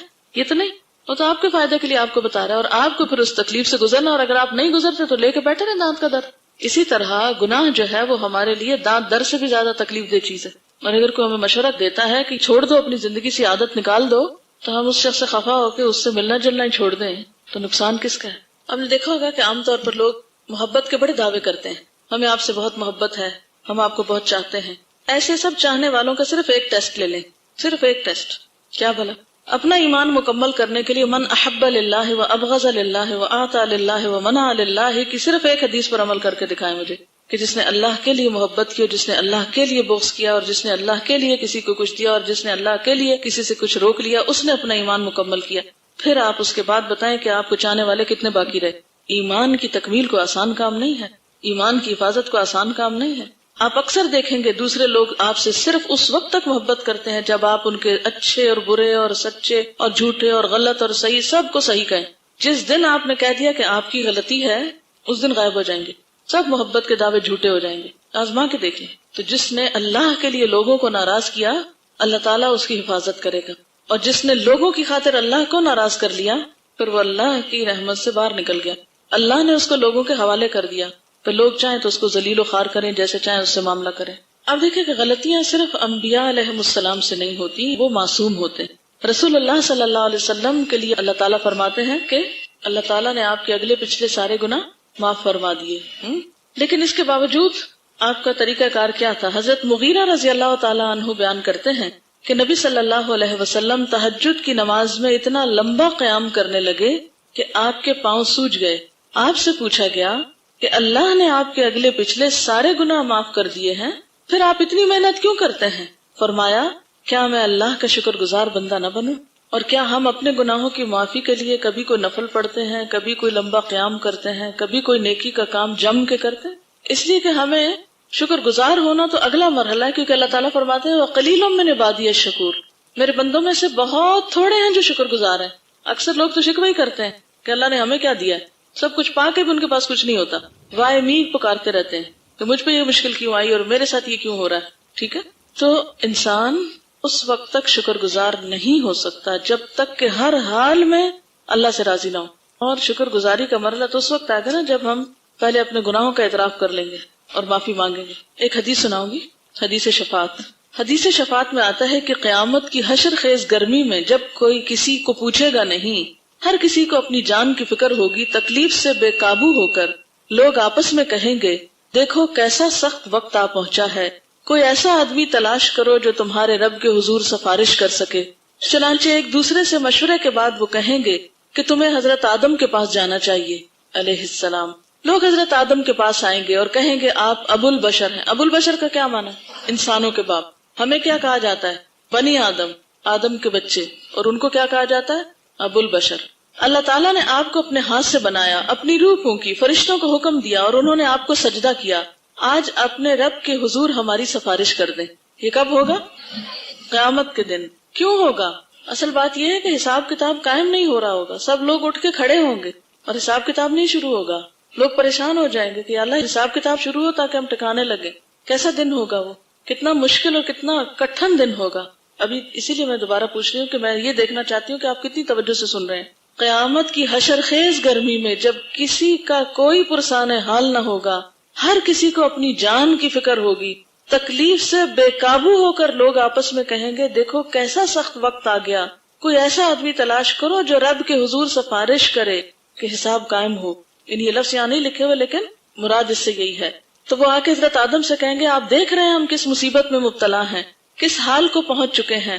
حضرت آدم فرمائیں گے آج میرا رب اتنے غصے میں ہے, نہ اس سے پہلے کبھی اتنے غصے میں آیا اور نہ اس کے بعد کبھی آئے گا. مجھے اللہ تعالیٰ نے جنت میں درخت کے قریب جانے سے منع کر دیا تھا لیکن میں نافرمانی کر بیٹھا, جس کی وجہ سے مجھے اپنی جان کی فکر ہے. تم لوگ میرے علاوہ کسی اور کے پاس جاؤ, میں نہیں کہہ سکتا, میں تو اس غلطی پہ شرمندہ ہوں. حالانکہ اس غلطی کا کیا ہوا تھا, معاف کر دیا تھا, لیکن چونکہ وہ سامنے تو ہوگی نا, یاد تو ہوگی. ہم اتنے نڈر ہو کے غلطیاں پہ غلطیاں کیے چلے جاتے ہیں جیسے کوئی بات ہی نہ ہو. کون سا کسی نے پوچھنا ہے, کون سا کسی کو حساب دینا ہے. منع کیا تو کیا ہوا, پھر توبہ کر لیں گے. وہ کہیں گے نوح علیہ السلام کے پاس چلے جاؤ. لوگ حضرت نوح علیہ السلام کے پاس آئیں گے اور عرض کریں گے اے نوح, آپ اہل زمین کی طرف سے سب سے پہلے رسول تھے. حضرت آدم تو آسمان سے آئے تھے نا, تو اہل زمین کی طرف سے آپ پہلے رسول تھے. اللہ تعالیٰ نے آپ کو شکر گزار بندہ کہا ہے, عبدن شکورا, سورۃ بنی اسرائیل میں آپ نے پڑھا ہوگا. اپنے رب کے حضور ہماری سفارش کر دیجئے, آپ دیکھ رہے ہیں ہماری کیا حالت ہو رہی ہے. حضرت نوح علیہ السلام کہیں گے آج میرا رب اتنے غصے میں ہے کہ نہ اس سے پہلے کبھی اتنے غصے میں آیا, نہ اس کے بعد کبھی اتنے غصے میں آئے گا. میں نے اپنی قوم کے لیے بد دعا کی تھی, اس لیے آج تو مجھے بس اپنی جان کی فکر ہے. تم ابراہیم علیہ السلام کے پاس چلے جاؤ. چنانچہ لوگ حضرت ابراہیم علیہ السلام کے پاس آئیں گے اور کہیں گے اے ابراہیم علیہ السلام, آپ اللہ کے نبی اور اس کے خلیل ہیں, اپنے رب کے حضور ہماری سفارش کر دیجئے. آپ دیکھ رہے ہیں ہم کس حال کو پہنچ چکے ہیں. حضرت ابراہیم علیہ السلام کہیں گے کہ آج میرا رب اس قدر غصے میں ہے کہ اس سے پہلے کبھی اس قدر غصے میں نہیں آیا اور نہ اس کے بعد آئے گا. میں نے 3 جھوٹ بولے تھے جس کی وجہ سے مجھے اپنی جان کی فکر ہے, اور وہ بھی توریہ کی شکل میں تھے, صریح جھوٹ نہیں تھے. اور ہمارے جھوٹ کتنے ہیں, تو حشر کے میدان میں کہاں کھڑے ہوں گے اور کیسے بے فکر ہوں گے, کیا ہو سکتے ہیں. ہم کتنا سوچ کے بولتے ہیں اور کتنا بے سوچے بولے چلے جاتے ہیں. تم موسیٰ علیہ السلام کے پاس چلے جاؤ. لوگ حضرت موسیٰ کے پاس جائیں گے, کہیں گے اے موسیٰ علیہ السلام, آپ اللہ کے رسول ہیں, اللہ تعالیٰ نے اپنی رسالت سے آپ کو فضیلت عطا فرمائی, آپ سے ہم کلام ہو کر سارے لوگوں پہ فضیلت دی, آپ اپنے رب کے حضور ہماری سفارش کر دیجئے. آپ دیکھ ہی رہے ہیں ہماری حالت کیا ہو رہی ہے. حضرت موسیٰ علیہ السلام کہیں گے آج تو میرا رب اس قدر غصے میں ہے کہ نہ اس سے پہلے اتنا غصے میں آیا اور نہ اس کے بعد اتنا غصے میں آئے گا. دنیا میں نے ایک آدمی کو قتل کر دیا تھا جسے قتل کرنے کا مجھے حکم نہ تھا. تم لوگ عیسیٰ علیہ السلام کے پاس چلے جاؤ. کیا وہ قتل جان بوجھ کے کیا تھا؟ تو خطا تھا, مارنے کے لیے نہیں کیا تھا, ایسے ہی ہاتھ مارا تھا اور وہ مر گیا شخص, لیکن بہرحال ایک شخص تو مر گیا تھا نا. تم عیسیٰ علیہ السلام کے پاس چلے جاؤ. لوگ حضرت عیسیٰ علیہ السلام کے پاس آئیں گے اور کہیں گے اے عیسیٰ علیہ السلام, آپ اللہ کے رسول اور کلمت اللہ ہیں, جسے اللہ نے مریم کی طرف القاء کیا اور اللہ کی روح ہیں. آپ نے بچپن میں گود میں رہ کر لوگوں سے باتیں کی, آج ہمارے لیے اللہ کے ہاں سفارش کر دیجئے. آپ دیکھ ہی رہے ہیں ہماری کیا حالت ہو رہی ہے.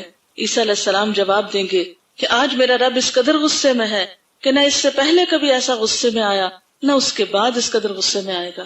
یہ ہے قیامت کا دن. جواب میں حضرت عیسیٰ علیہ السلام نفسی نفسی کہیں گے اور فرمائیں گے میرے علاوہ کسی اور کے پاس جاؤ. نفسی نفسی, ہر شخص یہی پکار رہا ہوگا, میرا نفس, میرا کیا بنے گا. اس کو یہ فکر نہیں ہوگی اب میرے بچوں کا کیا بنے گا اور میرے شوہر کا کیا بنے گا اور میرے والدین کا کیا بنے گا. اس وقت کیا فکر ہوگی, میرا کیا بنے گا. نفسی نفسی فیأتون محمدا فیقولون یا محمد انت رسول اللہ وخاتم الانبیاء وقد غفر اللہ لك ما تقدم من ذنبك وما تأخر اشفع لنا الى ربك الا ترى الى ما نحن فيه فانطلق فآتی تحت العرش فأقع ساجدا لربي عز وجل ثم يفتح الله علي من محامده وحسن الثناء عليه شيئا لم يفتحه على احد قبلي ثم يقال يا محمد ارفع رأسك سل تعطى واشفع تشفع.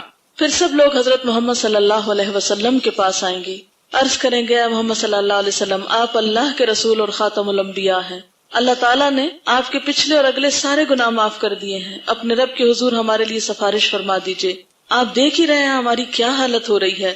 چنانچہ میں چل پڑوں گا, یعنی رسول اللہ صلی اللہ علیہ وسلم, اور عرش کے نیچے پہنچ کر اپنے رب کے حضور سجدے میں گر پڑوں گا. اس وقت اللہ تعالیٰ اپنی حمد و ثنا کے وہ کلمے میرے دل میں ڈالیں گے جس سے پہلے اللہ تعالیٰ نے کسی کو نہیں بتائے. یعنی نبی صلی اللہ علیہ وسلم اللہ کے اذن سے اللہ ہی کے دیے ہوئے کلمات سے اللہ کی تعریف کریں گے. پھر ارشاد ہوگا اے محمد صلی اللہ علیہ وسلم, اپنا سر اٹھائیں اور سوال کریں, آپ کو عطا کیا جائے گا. آپ سفارش کریں، آپ کی سفارش قبول کی جائے گی، تو اس وقت پھر آپ درخواست کریں گے کہ یا رب حساب کتاب شروع کیا جائے. اور اللہ کے رسول صلی اللہ علیہ وسلم کو یہ مقام کس لیے ملا؟ کیونکہ آپ کتنی دیر کھڑے رہتے تھے، آپ کے قدم سوج جاتے تھے. ہم نے زندگی کی کیا روٹین بنا رکھی؟ ہمیں کوئی فکر ہے اپنے گناہوں کی؟ احساس ہے؟ ہمیں احساس بھی نہیں ہے تو نقصان کس کا ہے اگر ہمیں احساس نہیں تو؟ اگر ہم آج دنیا میں اصلاح نہیں کر لیتے، معافی نہیں مانگ لیتے، کیا سوچ رکھا ہے ہم نے اپنے مستقبل کے لیے؟ اس دن کی کوئی فکر نہیں کہ جس دن اللہ تعالیٰ اس قدر غصے میں ہوں گے کہ نہ اس سے پہلے کبھی ایسے تھے اور نہ اس کے بعد کبھی. وہ دن آسان دن ہے. قیامت کے دن کو ہم کیا سمجھتے ہیں؟ قیامت کے دن کا کیا تصور ہے آپ کے ذہن میں؟ میرے خیال ہے کوئی کبھی خیال آ جاتا ہوگا بھول بھلا کے. افمن يعلم انما انزل اليك من ربك الحق كمن هو اعمى، کیا بھلا وہ شخص جو جانتا ہے، علم رکھتا ہے کہ جو کچھ آپ کے رب کی طرف سے اتارا گیا ہے یہ بالکل سچ ہے، کیا وہ اس شخص کی طرح پھر ہو سکتا ہے جو اندھا ہو، جس کو پتہ ہی نہ ہو؟ یعنی قرآن پڑھے ہوئے اور ان پڑھ برابر ہو سکتے ہیں؟ انما یتذکر اولو الالباب، بے شک نصیحت تو عقل والے ہی حاصل کرتے ہیں. کون ہیں عقل مند لوگ؟ اپنے آپ کو پرکھیے ان پر. الذین یوفون بعہد اللہ ولا ینقضون المیثاق، وہ جو اللہ کے عہد کو وفا کرتے ہیں، پورا کرتے ہیں اور پختہ عہد کو توڑتے نہیں. جب آپ قرآن پڑھتے ہیں تو عہد کر رہے ہوتے ہیں نا کہ اللہ اب تو معاف کر دے، یہ غلطی پھر نہیں کریں گے. لیکن پھر کیا پڑھا کے بھول گئے کون سے عہد تھے، کون سے معاہدے تھے. والذین یصلون ما امر اللہ بہ ان یوصل، اور وہ لوگ جو جوڑ کے رکھتے ہیں جن چیزوں کو اللہ نے جوڑ کے رکھنے کا حکم دیا. کن چیزوں کو جوڑ کے رکھنے کا حکم دیا ہمیں؟ اس میں ہم عام طور پر صرف ایک ہی معنی کرتے ہیں اور وہ رشتہ داروں سے اچھے تعلقات. اس کا معنی صرف یہ نہیں ہے. اس کا معنی یہ ہے کہ جو بھی ہم انسانوں سے کمٹمنٹ کرتے ہیں، جو بھی ہمارا اجتماعی کام ہوتا ہے، ہماری اجتماعی زندگی کے جو بھی تقاضے ہیں ان کو پورا کرتے ہیں. اجتماعی زندگی کے تقاضوں سے کیا مراد ہے؟ ایک ہوتی ہے نا ہماری انڈیویجول لائف، اور ایک ہوتی ہے ہم ٹیم ورک کہیں کرتے ہیں، اکٹھے ہوتے ہیں کسی آرگنائزیشن میں، کسی اسکول میں، کسی گھر میں، شادی کے بونڈ میں، یا پھر رشتہ داروں میں، یا پھر یہاں پر جیسے آپ ایک گروپ میں ہوتے ہیں یا اسٹاف ممبرز ہیں، ان کی ایک کمٹمنٹ ہے. تو یہ سب کچھ کیا ہے؟ ان کمٹمنٹس کو نبھانے کا اللہ نے حکم نہیں دیا.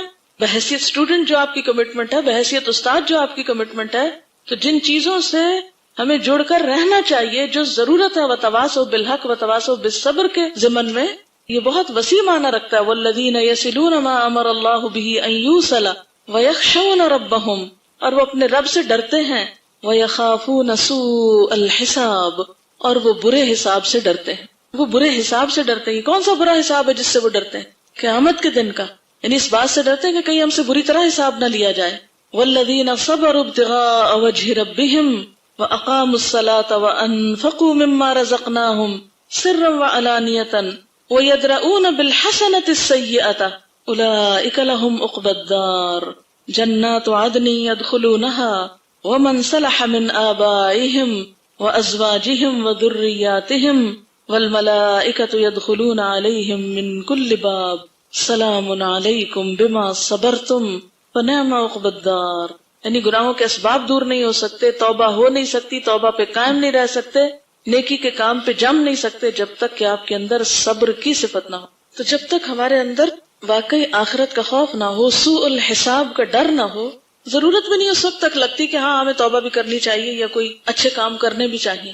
چھوٹے چھوٹے گناہوں کو ہم گناہ نہیں سمجھتے اور پھر وہ مل جل کر بڑے گناہ بن جاتے ہیں. اصل بنیادی بات یہ ہے کہ ہم آخرت کے معاملے میں سنجیدہ نہیں ہیں. یہ جو سوء الحساب ہے، یہ میں ابھی آپ کو آیات سناتی ہوں، پھر آپ ذرا سا توجہ کریے اس پر. میرے خیال ہے زیادہ تر لوگوں کو ترجمہ آتا ہے، اور یہ جو نئے لوگ ہیں انہوں نے بھی اس سے ملتے جلتے لفظ پڑھ لیے ہیں. یعنی کوئی ایسی نئی بات نہیں ہے کہ جو آپ سمجھ نہیں پائیں گے. سورۃ الرعد، یہ کمپیریزن بھی آپ نے دیکھ لیا نا کہ جو لوگ میثاق کو پورا نہیں کرتے اور جن رشتوں کو یا جن روابط کو اللہ نے قائم رکھنے کا حکم دیا ان کو کاٹ ڈالتے ہیں، تو ان کے لیے کیا ہے؟ لعنت ہے، اور ان کے لیے بہت برا گھر ہے. آپ یہ آیتیں نکال لیجیے اپنے قرآن پاک میں سے. آپ سب کے پاس قرآن پاک ہوں گے، ذرا توجہ فرمائیے، کیونکہ عام طور پر ہمارے گناہوں میں بڑے بڑے گناہ یہی ہیں. آپ کو معلوم ہے کہ ہماری دنیا کے بھی بہت سے کاموں میں جو رکاوٹیں ہوتی ہیں ان کی ایک بڑی وجہ ہمارے اپنے ہی گناہ ہوتے ہیں. جیسے کبھی ہم نے تھوڑی دیر پہلے بھی یہ بات پڑھی، تو اس کی دلیل بھی قرآن پاک سے ہمیں ملتی ہے. اور اللہ تعالیٰ کا وعدہ ہے کہ جو استغفار کرے گا اور اپنے گناہوں کی معافی مانگ لے گا.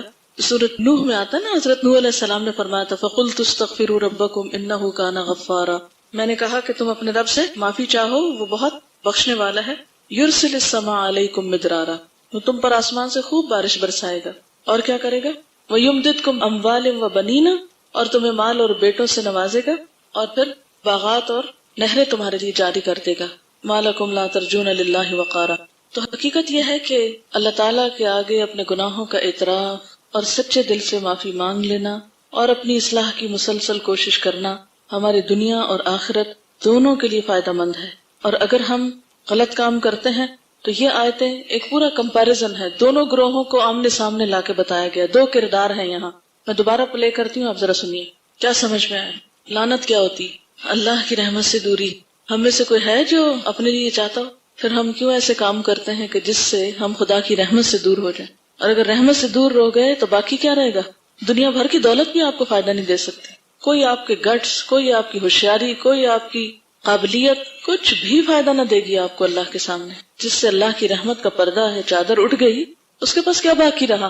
جو اللہ کے ہاں دھتکارا اور پھٹکارا گیا، اس کے پاس کیا ہے؟ کچھ بھی نہیں ہے۔ پھر سنیے دوبارہ اور سوچئے کیا سمجھ میں آیا، کیا دل پہ اترا؟ دل پہ اتاریے اس کو۔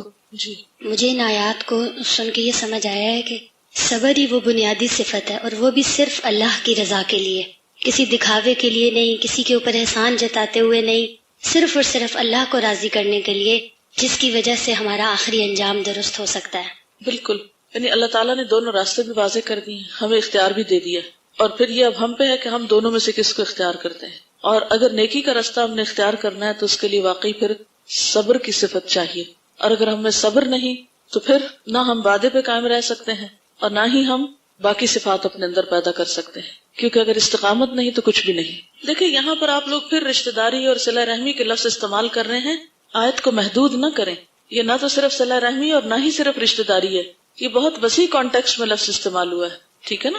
یعنی جہاں جہاں معاشرتی تعلقات کو جوڑنا، ان روابط کو برقرار رکھنا جن کا رکھنا انسان کی دین اور دنیا کے فائدے کے لیے ہے، ان کو قائم رکھنا بے حد ضروری ہے، ٹھیک ہے نا؟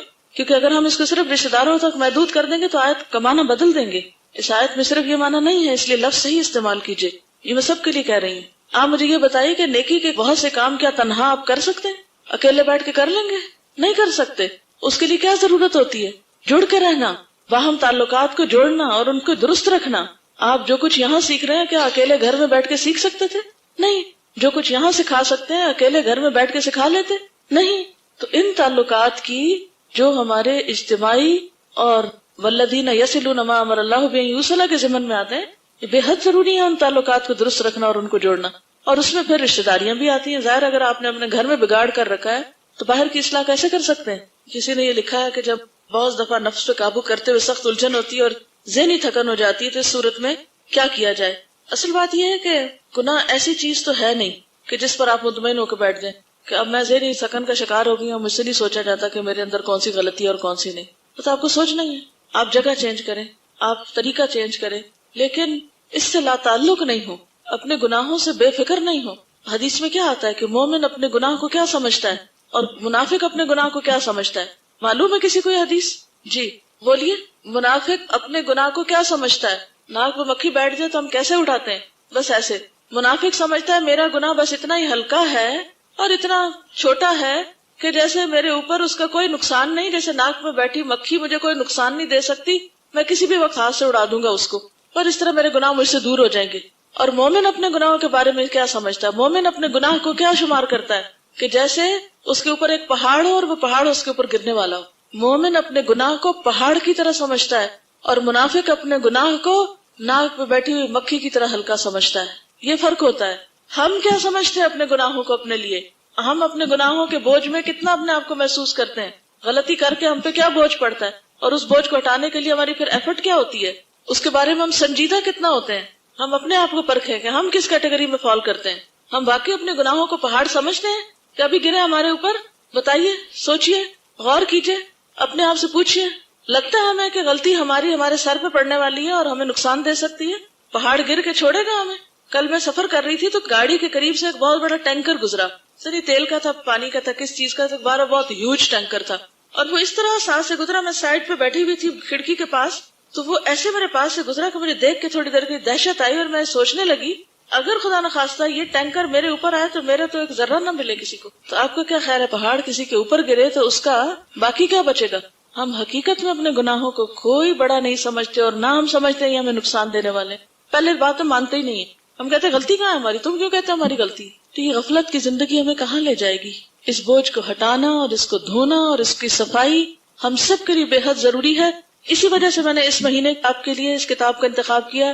جتنا میں آپ کو پڑھا سکی پڑھا دوں گی، اور جو رہ جائے اسے آپ نے مکمل کرنا. ایکچولی جیسے میں نے آپ کو بتایا نا کہ میں اپنے مطالعے کے لیے مختلف کتابوں کا انتخاب کرتی رہتی ہوں، تو پھر روز کچھ حصہ پڑھتی ہوں. تو میں اس طرح اس کو پڑھ رہی تھی کہ روز ایک طریقہ سیکھ لیتی تھی یا دیکھ لیتی تھی کہ جس سے گناہ دھلتے ہیں، اور اس میں سے جو میرے بس اختیار میں تھا یا مجھ سے ریلیونٹ تھا اس کو میں اپنے عمل میں لانے کی کوشش کر رہی تھی کہ اس طریقے سے میں شاید کچھ فائدہ اٹھا سکوں. تو جب میں خود اپنے لیے کر رہی تھی تو جی چاہا کہ کیوں نہ آپ سب کو بھی اس سے فائدہ پہنچایا جائے.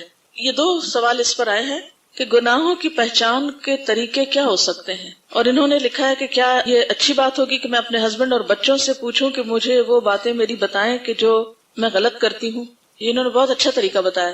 پہلے سوال میں تھا کہ وہ طریقے بتائیں جس سے ہمیں ہمارے گناہ پتہ چلے، اور دوسرا یہ ہے کہ کیا ہم اپنے قریبی رشتہ داروں سے کہہ سکتے ہیں کہ وہ ہمیں ہماری غلطیاں بتائیں. بالکل یہی طریقہ ہے. اپنے گناہوں یا غلطیوں کو جاننے کا طریقہ کیا ہے؟ نمبر 1، ہم اپنے ساتھ سچے ہوں. جن غلط باتوں کو ہم غلط سمجھتے ہیں جب بھی ہم کریں تو ہم ان کو مان جائیں. نمبر 2، ہم اپنے قریبی لوگوں کو جو زیادہ قریب سے ہمیں جانتے ہیں، مثلا انہوں نے اپنے ہسبینڈ اور بچوں کو کہا، یہ تو بہت ہی اچھا ہے، کیونکہ جو ہمارے ہسبینڈ ہمیں جانتے ہیں وہ ہم خود بھی اپنے آپ کو نہیں جانتے، یا ہمارے بچے جو ہمیں جانتے ہیں وہ زیادہ بہتر طور پہ بعض اوقات بتا سکتے ہیں. ہو سکتا ہے بعض اوقات ان کی ججمنٹ غلط ہو، لیکن اگر وہ دلیل کے ساتھ بات کریں اور صحیح بات کریں تو پھر ہمیں ماننی چاہیے. اور اسی طرح ہم اپنے قریبی دوستوں کو بھی اجازت دیں کہ وہ ہمیں ہماری غلطی بتائیں، اور جب بتائیں تو خدا کے لیے صفائی نہیں پیش کریں. اگر کوئی ہمیں ذرا بھی غلطی بتا تو ہم کہتے ہیں نہیں ذرا ٹھہر جائے، میں تو بتاتی ہوں کہ اس کی وجہ کیا تھی. یہ چھوڑ دیں، وجہ کچھ بھی تھی، غلطی تو غلطی ہے. وجہ کے بغیر کون سی چیز ہوتی ہے؟ ہر چیز کے پیچھے کوئی وجہ ہوتی ہے. ابھی وجوہات تو سب سے پہلے میں نے آپ کو بتائی ہیں. شیطان کا بہکاوا ہو سکتا ہے، نفس کی خواہش ہو سکتی ہے، بہت سے اسباب جو ابھی آپ نے پڑھے. پہلے تو خود لسٹ ڈاؤن کریں اپنی، جو خود آپ اپنے آپ کو پہچانتے ہیں وہ خود لکھیں. یہ آپ کا ہوم ورک ہے سب کا. اپنی غلطیاں خود لکھیں. میں اس لیے یہ کرنے کی جرات کر رہی ہوں کہ یہ میں نے اپنے ساتھ بھی کیا ہوا یہ طریقہ. تو جو کام میں نے خود کیا ہوا ہے میں آپ کو کہہ سکتی ہوں، کیونکہ مجھے اس نے بہت فائدہ دیا تھا کہ میں کیا کیا غلطیاں کرتی ہوں. آپ لکھیں اور لکھ کے اب دیکھیں، اور اس کے بعد